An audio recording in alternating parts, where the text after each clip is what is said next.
أعوذ بالله من الشيطان الرجيم. بسم الله الرحمن الرحيم.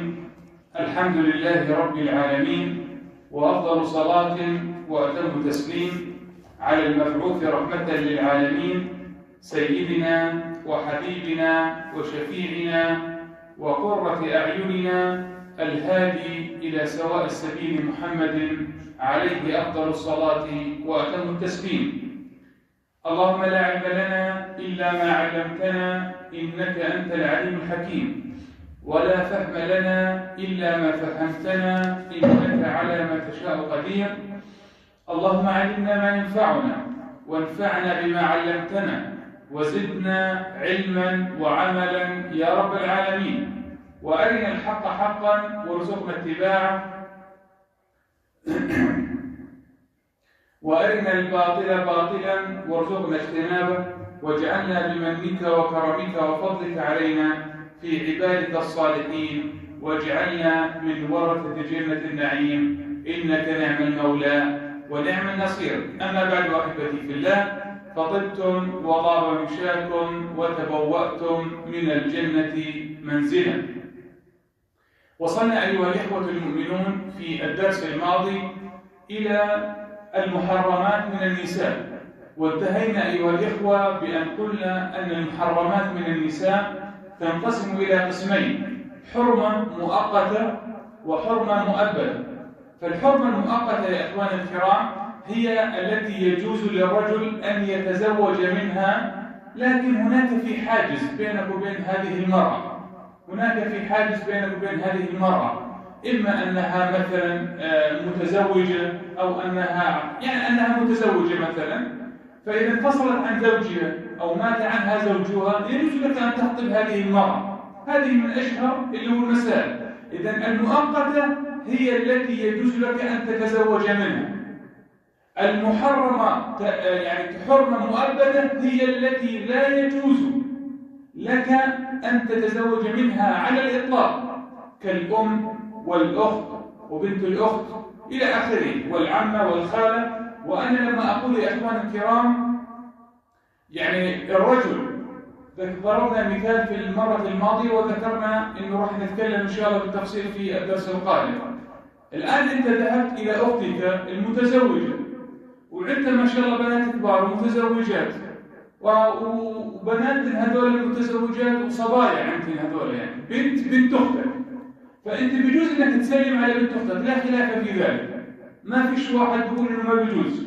لكن بنت أختك، بنت أختك إلى آخره يجوز. أنت الآن يا أخي الكريم بتنظر إلى مين؟ إلى أختك الكريمة. أختك وكل ما طلع منها محرم عليك إلى الأبد، بنتها وبنت بنتها وبنت بنت بنتها إلى آخره. أنت بتنظر إلى الرأس الكبير، كل إشي بيطلع منه هذا محرم عليك، كل أنت خالة النظر. نفس الشيء بنت أخوك، رحت تزور على بنت أخوك، بنتها والله متجوزة وولادها كبار، بناتها صبايا كبار، بجوز أسلم على بنت أخوي أنا بجوز. بنت أخوك لا خلاف في ذلك، لكن بنتها بتنظر إلى وين؟ إلى الرأس الكبير، بنت أخوك، كل إشي بيطلع من ذريتها هو محرم عليك. كل هذول اللي بيطلع منها أنت عمها، أنت عمها.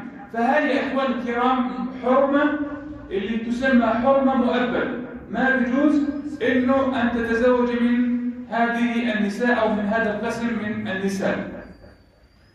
وأسباب الحرمة المؤبدة، عليكم السلام، أسباب الحرمة المؤبدة لها اللي هو أسباب تنقسم إلى 3 أقسام. أول شيء القرابة اللي ذكرناه، العمة، الخالة، الأم إلى آخره. في عندنا حرمة مؤبدة بالمصاهرة، يعني عمتك، حماتك. فمجرد ما انكتب العقد، تخيل، مجرد ما انكتب العقد أنت يا الخاطب، مجرد ما عقدت العقد على خطيبتك، وأقصد هنا اللي هو الخطبة ليست يا إخواني اللي هو الكلام، العقد هذا الذي يصدر من الأب ومن الطرفين، إنه هذا اتفاق اسمه، هذا لا يحرم هذا الاتفاق. متى تصبح هذه المرأة محرمة على نسيبها؟ عند إجراء العقد. لما يجرى العقد خلص انتهى، أصبحت هذه المرأة محرمة على هذا الشاب اللي هو دخل على بيته من أجل أن يخطب ابنته. أيضا يا إخواني في قاعدة شرعية إيش بتقول؟ بتقول العقد على البنات يحرم الأمهات. يعني أنا رحت خطبت بنت، مجرد ما عقدت العقد عليها أمها أصبحت محرمة علي، حرمة مؤبدة. قال والدخول بالأمهات يحرم البنات. العكس، يعني أنت الآن تزوجت زوجة ثانية، هذه الزوجة الثانية كانت متزوجة قبلك، وعندها اللي هو بنات من زوجها الآخر، سواء كانت مطلقة أو سواء إيش يا إخواني كانت مثلا أرمل، فأنت تزوجت امرأة كانت عندها اللي هو بنات من زوج آخر. طب البنت هاي محرمة عليك؟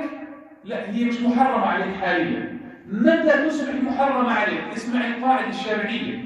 قال العقد على البنات يحرم الأمهات، بمعنى إنه مجرد ما انكتب العقد، الإيجاب القبول وخلص انتهى، مبروك ألف مبروك إلى آخر، خلص المرأة الكبيرة اللي حرمت إلى أبد الآبدين، إلى أبد الآبدين. حتى لو أنك طلقت هذه المرأة، أو أقول لك لو أنك طلقت بالخطبة مش يعني بعد الدخول، بالخطبة، والله أنا خطبت وحدث وما اتفقناش بالخطبة يا إخواني، كل واحد راح بحال سبيله كما يقولون. طب أمها محرم عليك للأبد. طب ما هو لا خلاص انتهى، مجرد العقد. القاعدة الشرعية بتقول لك العقد على البنات يحرم الأمهات. طيب بنت زوجتي من زوج آخر، شو نقول لها؟ بنقول لك يا أخي الكريم تكملة القاعدة، قال والدخول بالأمهات يحرم البنات، بمعنى إذا أنت اتجوزت امرأة كانت لها يعني زواج سابق وعندها بناتها ما بتحرم عليك إلا بعد أن تدخل بهذه المرأة. شوفوا ديننا كيف يا إخواني، سبحان الله. فبقول لك الآن مرة ثانية القاعدة الشرعية، العقد على البنات يحرم الأمهات مباشرة بمجرد العقد. أما حرمة بنت زوجتك من زوج آخر، قال والدخول بالأمهات قال يحرم البنات. نعم، بصير له بنت مثل أي وحدة من بناتك محرم عليه أيضا إلى أبد الآبدين. أما القسم الثالث من الحرمة المؤبدة اللي هو الرضاع، الحرمة بالرضاع. والرضاع يا إخواني طبعا مش الرضاع بالفتحة، الرضاع هكذا بالفتحة. والرضاع يا إخواني عندنا قاعدة شرعية أيضا. إيش بتقول إيش بتقول يا إخواني؟ ما يحرم من الرضاع ما يحرم من النسب. يحرم من الرضاع ما يحرم من النسب، بمعنى أنت الآن يا أخي الكريم مثلا أنت أو ابنك أنت وأنت صغير رضعت من امرأة، أنت الآن هذه المرأة أصبحت أمك وبناتها خواتك وأمها جدتك وأختها خالتك والرجل اللي هو زوجها أبوك. شو دخل أبوها؟ شو دخل جوزها؟ جوزها طبعا. هي الآن هذا يسموه بالفقه اللبن، مش حليب الأم. هذا اللبن أصله من مين؟ لولا هذا الرجل هل هو يأتي؟ مش هذه المرأة يعني حملت وأنجبت حتى جاء هذا اللبن؟ طب من هو صاحبه؟ من مين إجا هذا؟ من هذا الرجل، هو أصلا كان السبب، وبالتالي هي أمك من الرضاع، وأختها اللي هي خالتك، وهذا الرجل اللي هو أبوك، وأخته هي عمتك. شو تخيل؟ باختصار. طب شلون بدي أضبط المسألة؟ ضبط لنا إياها النبي عليه الصلاة والسلام وقال يحرم من الرضاع ما يحرم من النسب. بدها شوية تفصيل. بقول لك يا أخي الكريم، الآن واحد رضع من امرأة وهو صغير، لما رضع من هذه المرأة إيش بقول لك؟ كيف بدنا نقيس المسألة؟ بتقيس بهذا الولد أصبح ولدا من أولادها، زيه وزي اللي أنجبته، حملت فيه وأنجبته. طب شو الفارق بيناتهم؟ فارق واحد، إنه ملوش علاقة بالميراث، بس بتطبق على هذا الولد كل شيء إلا الميراث. كل شيء يا أخوي. كل شيء يطبق على هذا إلا الميراث، ملوش علاقة بالميراث. ولا بالنسبة للحرة كل شيء يطبق عليه. طيب اللي رضع لحم خواته، طب بناتهم بنات خواته خامن، زي ما هذاك اللي هو ابنها اللي هو بالنسب اللي حملت فيه وأنجبته ورضعته إلى آخره، زي ما هو اللي هو ابنها، هذا ابنها. بقول لك هذا الولد دخل على العائلة، فرد من أفراد الأسرة، بيفوت وبيطلع زي ما بده، ولا واحد بيقول له شو أنت، أبدا ما في مشكلة. أنا بتكلم عن ناحية الحرمة يعني. أيوة، إن الميراث هو الفارق بينهما، هذا بيرث وهذا ما بيرث فقط. الرضاع ما بيرث وابن النسب هو الذي يرث. تفضل يا سيدي. مقدار الرضاعة أما هي راح نيجي عليها إن شاء الله. يعني الآن هسه مقدار الرضاعة أول شيء في سن معين، مش والله يجي ولا ولد عمره 10 سنين ولا هذا خارج المسألة، خارج الحسبة. حتى أنهم قيدوها، كثير من العلماء قيدوها بإيش؟ قيدوها بسنتين. فقالوا الرضاع لو كان، راح نجي الحديث النبي عليه الصلاة والسلام قال ما نشز منه العظم واللحم، بمعنى كان أساس نمو العظم واللحم اللي هو من هذا اللبن. فإذا كان كذلك دون سنتين لكن بعد ذلك لا. عدد الرضعات، لكن باختصار حتى نيجي لها، عدد الرضعات يا إخواني مختلف فيه بين الفقهاء. منهم إيش قال يا إخواني؟ كالإمام الشافعي اللي هو هذا اللي هو مذهبنا، قال 5 رضعات مشبعات. فإذا رضع هذا الولد 5 رضعات مشبعات من هذه المرأة، كيف يعني مشبعات؟ أنا بعد الولد شبع ولا ما شبع، يعني يلتقم ثدي هذه المرأة حتى يدور كل حاجة، هاي مشبع. هذه مشبع، نسميها رضعة مشبعة. فإذا التقم خلاص ارجع. أيوة، إذا التقم ثدي هذه المرأة 5 مرات وترك، هذه نسميها مشبع، 5 رضعات. عند غير الشافعية قالوا لا، الرضعة الواحدة. عند غير الشافعية الرضعة الواحدة. ولذلك يا أخواني أتذكر مسألة حدثت مع الشيخ نوح رحمه الله. فجاء واحد يا أخواني خطب، يعني هسه المرضعات قلل، ما فيش يعني ببيئتنا ما فيش واحد يترضع آخر يعني. ما حتى النسوان بطل رضع أولادهم بطل رضعها، اللي هو ابنها اللي هو التي حملت به. الحليب بس هذا يقول لك ما في أكثر منه، بيخاف على جمالها يا أخوان، عشان إنه جمالها ظل زي ما هو مش عارف إيش إلى آخره، وما تاكلش كثير عشان ظلها نحيفة. تعرف الرضاعة كمان بدها طعام، ما بيزبط. بقول لك لا، أنا بدي أجيب له حليب من الصيدلية حتى أحافظ على جسمي، ما أنصحش بلاش أكل أشياء يعني تنصحني. وبنفس الوقت الرضاعة اللي هو يأخذ هيك يعني، سبحان الله.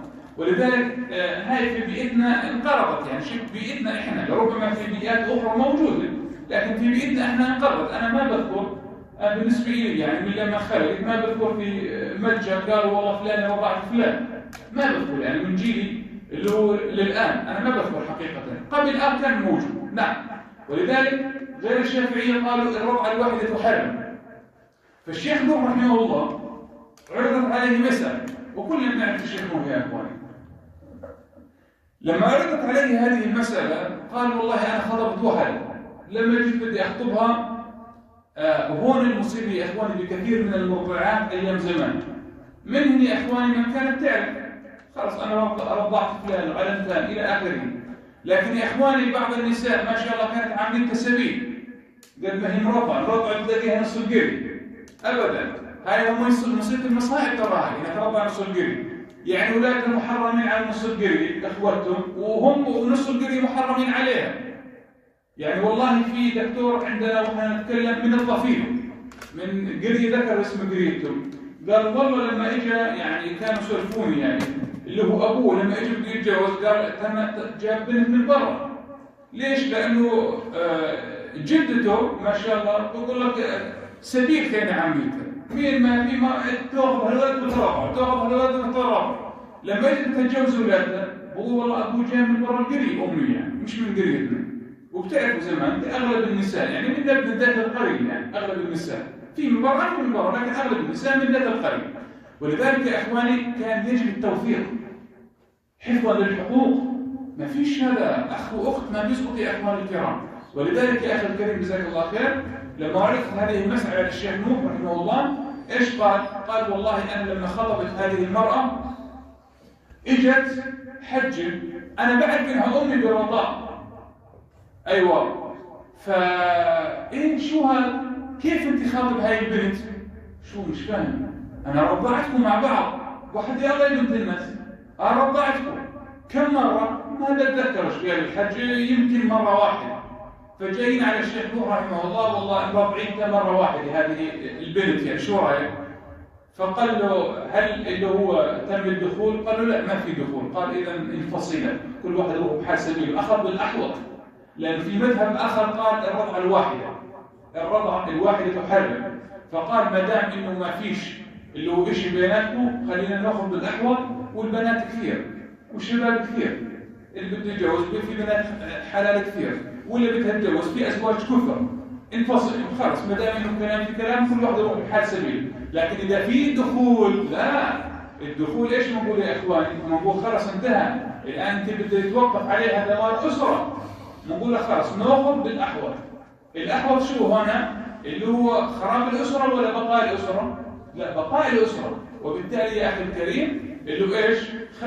أخذ فيها إذا كان في أسرة وفي أولاد 5 رضعات مشبعة، 5 رضعات مشبعة. ويوم من الأيام حضرنا على التلفاز يعني قبل سنوات ربما كثيرة امرأة يا إخوان الكرام كانت مسافرة، لما جاءت إلى أسرة انجنت هاي المرأة، انجنت جنان.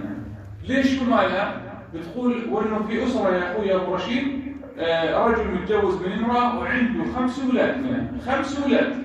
هاي المرأة كانت مسافرة مع جوزها وأولادها برا، فلما رجعوا على البلد اللي هم فيها وإنه هاي المرأة متجوزة وعندها 5 أولاد، ويطلعوا أخوة مرضع هذا ومرضع هاي اللي هي الزوجة، فطلعوا أخوة. طب شو يعملوا بهاي الحالة؟ طب لا يروح إنه رضعة واحدة، فإذا رضعة واحدة خالص بناخذ إنه والله تحرم 5 رضعات بالأحوط، حتى لأنه فيها أسرة، في أسرة. قالت لا وين 5؟ وين رضعة؟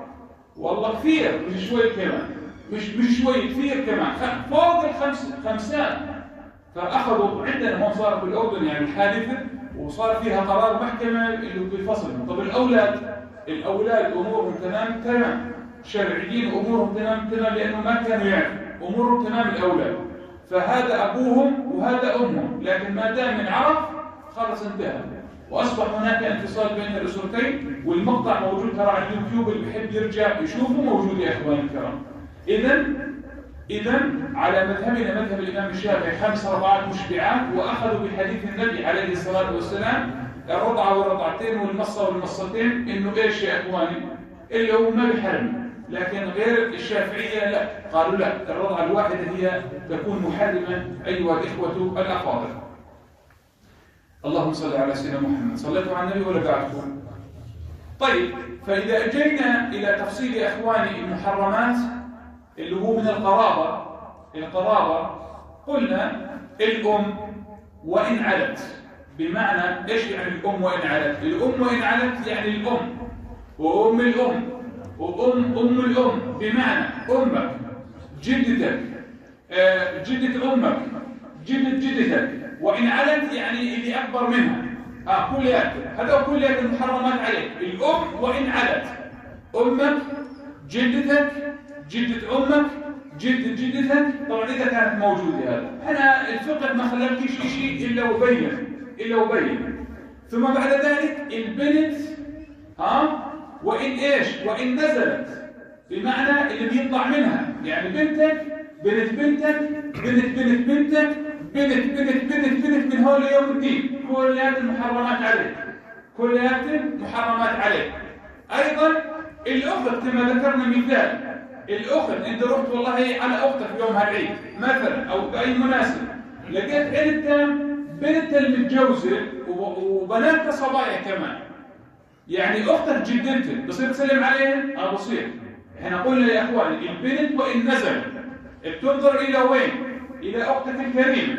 كل ما طلع من أختك الله يحفظك ويحفظها محرم عليك، أنت خالة.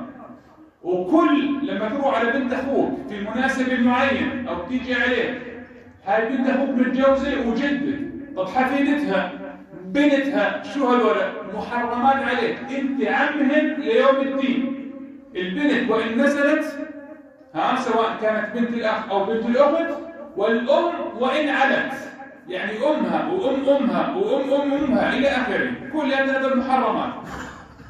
ايضا يا اخواني العمه، لكن مش وان نزلت، العمه لحالها. هل بيجوز التجاوز من بنت عمته؟ بيجوز، ما في مشكله.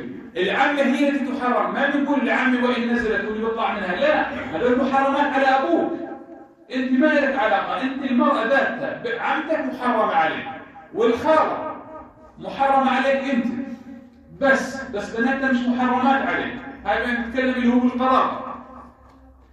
هذا بما يخص يا اخوان الكرام، وقد ورد ذلك في كتاب الله عز وجل اللي هو القرابه. اما المحرمات بالمصاهره، وقد ذكرنا قاعده يا اخوان الكرام، المحرمات بالمصاهره قاعده شرعيه. العقد على البنات يحرم الامهات، يعني بمعنى اخر، لو ما كانش هذا العدد موجود، بمعنى اخر لو انت رحت خطبت واحد، انا لا اتكلم عن خطبه اللي هو الكلام، هذا الكلام بين الاسرتين هذا لا يعد تحريما ولا يعد عقدا. العقد هو اجراء العقد كتابي، فاذا اجري العقد اصبح هذا الشاب واحد من هذه الاسر.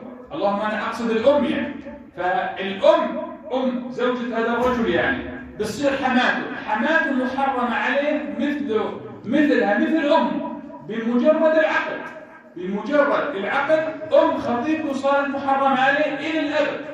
طيب هسه بيجي واحد، انا ذكرت ذلك في بدايه كلامنا، بيجي واحد والله خطب واحد، لكن يا اخوان الكرام ما تقدر شو وياه، يعني صار امر لربما يعني ما اتفقوش عليه. طب امها وانفصل، طبعا ما صار في دخول ولا صار في شيء، بعدتم بفتره الخطبه احنا بنقول عنها.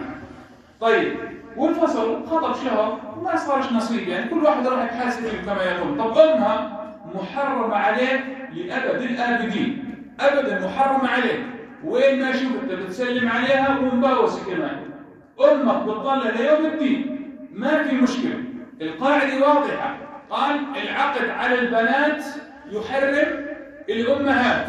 طب الان انا بدي اتزوج، الان تزوجت امراه سبق لها الزواج، اما انها مطلقه او ارمل او ما شابه ذلك، عندها بنتها متى تحرم عليك؟ بتصير زيها زي بناتي، متى تحرم عليك؟ بس تدخل فيها، لأن القاعدة الشرعية ايش بتقول؟ العقد على البنات يحرم الأمهات، والدخول بالأمهات يحرم البنات. يعني حتى لو انك جيت وجبت هاي المرأة على بيتك الآن، قبل ما يصير أي اللي هو كلام، الآن هذه البنت غريبة عليك، يجوز انه تطلق امها وتدخلها، لكن اذا تم الدخول انتهى الان الامر، اصبحت بنت من بناتك محرمه عليك الى يوم الدين. واذا انفصلت عن هذه المراه محرمه عليك، تبقى محرمه عليك الى يوم الدين. كما انه لو انفصلت عن هذه الفتاه امها بظلها محرمه عليك، هذه ايضا تبقى محرمه عليك الى قيام الساعه. نعم، صليتوا على الحبيب. أيضا يا أخوان الكرام زوجة الابن، أنا والله خطبت لابني، نفس الشيء، بمجرد العقد أصبحت واحدة من بناتك محرمة عليك إلى قيام الساعة. يعني لو ابنك الآن خطب واحدة وما اتفقوش، كل واحد راح بحال سبيله، تبقى محرمة عليك إلى قيام الساعة. بتلاقيها بتسلم عليها ولو كان مباوس، بنت من بناتك إلى قيام الساعة، ولا خلاف في ذلك. أيضا يا إخواني واحد بيجي بيقول طيب وبنت بنتي، مثلا اللي هو، أو خلينا أقول أجيب مثال أوضح، طيب جدي هل يجوز له أن يسلم على زوجتي؟ أو خلينا نقول زوجتي هل يجوز لها أن تسلم على جدي؟ ذكرنا ذلك إنه الجد أب من الطرفين، يجوز لزوجتك أن تسلم على جدك من جهة الأب ومن جهة الأم. أبوها الجد أب، هذه قاعدة، الجد أب يا إخوان الكرام. إذن بتسلم زوجتك على جدك من الطرفين ولا بأس في ذلك بإذن الله سبحانه وتعالى، محرم عليه وهكذا اللي هو زوجات الفروع كلهم، يعني اختصرنا لنا إياها اللي هو قال وزوجات الفروع كلهم اللي هم أولادك وأولاد أولادك وأولاد أولاد أولادك إلى آخره. نعم كله محرم عليه، لقول الله عز وجل وحلائل أبنائكم. حلائل أبنائكم حللنا إياها ربنا من عنده سبحانه وتعالى إنه كل امرأة تحل لأولادكم سواء من جهة الأب من جهة اللي هو الأب أو الأم، أنا أقصد يعني وحلائل أبنائكم بناتكم بنات بناتكم إلى آخره. حلائل أبنائكم محرمة عليه، ما دام إنها بتحل لابنك هي محرمة عليه، أنت جدها والجد أب أيها الإخوة المؤمنون. اللهم صل على سيدنا محمد. ذكرنا القاعدة العقد على البنات يحرم البنات. ذكرنا بنت الزوجة. طبعا بنت الزوجة لها اسم بالفقه اسمها الربيبة. ما هي الربيبة؟ اللي هي بنت زوجتك. الربيبة هي بنت الزوجة التي لا يجوز لك أن تتزوج منها، يعني هي بالفقه اسمها ربيبة، لكن احنا ايش نقول؟ هي بنت من بناتك إذا دخلت بأمها. أما المحرمات، وأختم بها سريعا إن شاء الله ونفصل بها بعض التفصيل له في المرة القادمة. المحرمات من الرضاع، وهون يا أخواني بقع كثير من المشاكل. برجع بقول يعني بيئتنا الآن ما فيهاش اللي هو مرضعات، حتى الأمهات في هذه الأيام بطلت ترضع أولادها، بطل نرضع أولادنا حتى حافظا على جمالنا.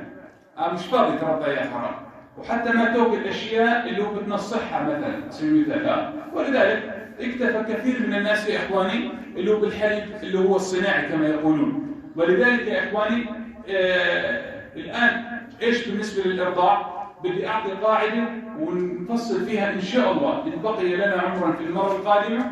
أقول لك هذا الشاب الآن، الآن لابد إنه في عمر معين، مش والله إجا عمره 10 سنين وعمره 15 سنة والله بده يرضع ونقول له والله أمك محرمة عليك. لا يا أخوان مش هيك، بده ما يتجاوز السنتين، بده ما يتجاوز السنتين، يكون عمره لغاية عمره سنتين. وفي الحديث قال ما نشز منه العظم واللحم، بمعنى ما نبت منه العظم واللحم. طيب شو يعني؟ طب ال 15 ما بيستفيدش؟ لا دقيقة، نشز في اللغة منه العظم واللحم أي كان أساسا في بناء هذا العظم واللحم. شوفوا الدقة باللفظ، ما قالش ما بنى، قال ما نشز. ما نشز النشوز اللي هو في اللحم، يعني أنا أقصد هو أول البناء، أول البناء، ما قال بناء، قال لا هو الأساس أول البناء. الآن يا أخواني قلت حرم سريعا. عندنا قاعدة شرعية يا أخواني تقول يحرم من الرضاع ما يحرم من المسك. بمعنى عشان أختصرها لكم ونكمل فيها إن شاء الله في المرة القادمة. الآن هذا الشاب رضع من هذه المرأة وهو صغير، أنا أقصد الآن هو واحد من أفراد هذه الأسرة، فهي أمه اللي أرضعت، هي أمه، وأختها خالته، والرجل زوجها أبوه، وخواته عماته، خوات الرجل عمات هذا الولد، وخواتها خالاته، اللي رضعوا مع بعض كلياتهم خواته وأخوته. طيب هذه المرأة كان لها يعني سابقة أنها رضعت قبل 5 سنوات، والآن هسه رضعت، يعني رضعت بال 2020 لنفرض امرأة فوج رضعت فوج مثلا 4-5 أولاد رضعتهم مع بعض بال 2020 وخلص فراق، ما فيش عندها الآن حديث، أنجبت في العام 2025 مثلا وجابت رضعت أيضا كمان 5. طب هذول الخمسة اللي رضعتهم من 25 إلهم علاقة اللي رضعتهم من 2020؟ نعم أولادها وهم أخوة بصرف النظر عن الفارق الزمني. ما دام رضع من هذه المرأة يدخل على هذه المرأة يدخل وكأنه ولد من أولادها. واللي ما رضعوش اللي رضعوا بنفس الفترة هم إخوان، واللي رضعوا بغير فترة محددة أيضا إخوان. والكلام يطول يا إخوان. أتوقف ها هنا بإذن الله عز وجل ونفصل بإذن الله سبحانه وتعالى إن بقي لنا عمرا في المرة القادمة. أسأل الله العظيم أن ينفعنا بما سمعنا إنه ولي ذلك والقادر عليه. أقول ما تسمعون والحمد لله رب العالمين.